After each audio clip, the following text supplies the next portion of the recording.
This is Andy Purwell for Boxing Social in association with Betfred, and I'm delighted to be joined by the WBA World Super Middleweight Champion and Ring Magazine #1, Callum Smith. Callum, how are you? Yeah, I'm good, very good.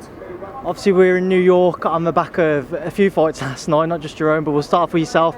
Your third round knockout victory over Hassan and Dam. How would you assess your performance? Yeah, it was good to be back in there.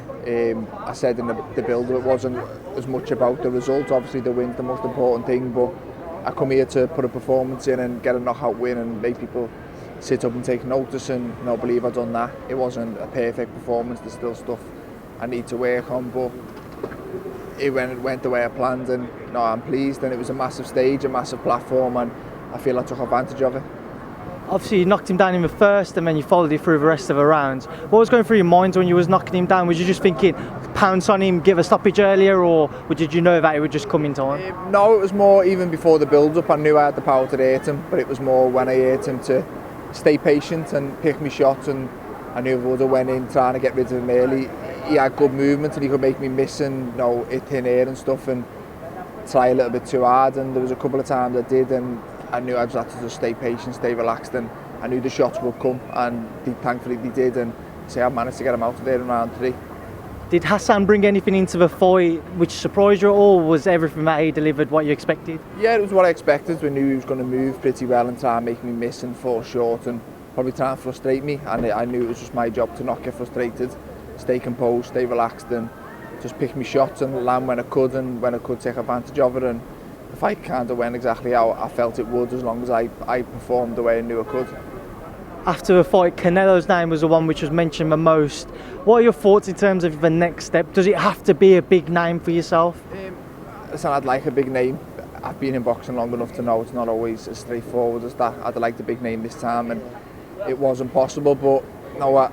We'll sit down with the team, we'll look at what options are out there, and we'll go with the best one. And I believe I'm the best in the world at super middle, and if anyone wants to come and try and take my place as the #1, I'm open to all challenges, and I believe I'll beat whoever's put in front of me, but I've got a great team around me. They decide who I fight next, and I'll do my job in the ring. Now I know I've collared you just as your taxis arrived to take you to the airport, so we'll just quickly work through the rest of the card. An unexpected defeat for Anthony Joshua against Andy Ruiz Jr. What did you make of the fight? I thought it was a good fight, exciting from if you're a neutral. I think it was a massive shock. As much as in the build-up I said Ruiz was better than what people were giving him credit for. Doesn't look the best aesthetically, but I knew he could fight, although I did think he'd be a little bit too small to compete with Joshua, but fair play to him. He got in there, he delivered, and people forget, he got off the floor to do it as well. But in terms of Joshua, I think it's just back to the drawing board. I think he knows probably where he went wrong. He probably adjusted a few things in his training camp, and I'm sure he will come again. I still believe he's one of the best heavyweights in the world, and I'm sure he will be back and he will get his titles back. From a tactical standpoint, what was you looking at when you saw Anthony Joshua in terms of what he was doing wrong and what wasn't clicking for him this time round? I don't know whether he underestimated him and he put him over, and I think he probably thought the end was near, and he went in to finish the job and he got caught, and at heavyweight boxing you can get caught and one punch changes a fight, and I think that was the case. I don't think he ever recovered from that first knockdown, and even into rounds 5 and whatever.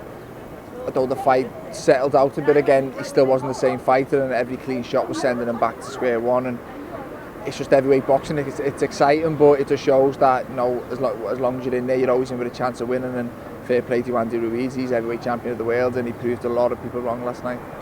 Obviously that defeat has taken some of the gloss off any potential fight down the line between AJ and one of Deontay Wilder or Tyson Fury.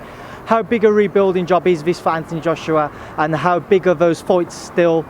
It depends. He could get an immediate rematch and go in and knock Ruiz out in 1 or 2 rounds, and he's back where he was. I think it's just probably give other heavyweights a bit more belief that you've seen Joshua beat now, so it takes that bit of invincibility away from him, and people like Deontay Wilder and Tyson Fury are probably thinking, well, if Andy Ruiz can beat him, then surely I can beat him. But heavyweight boxing, it's a funny old game, and I'm sure Anthony Joshua believes he can get back into where he was, the top spot, and I'm sure we will see him against Tyson Fury and Deontay Wilder in the future. I think this is just a bit of a stumbling block, and the fight probably won't happen as quick as we'd like, but I think they still will happen eventually.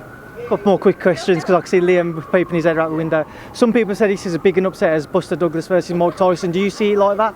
I don't know. It's the biggest upset in a long time for me.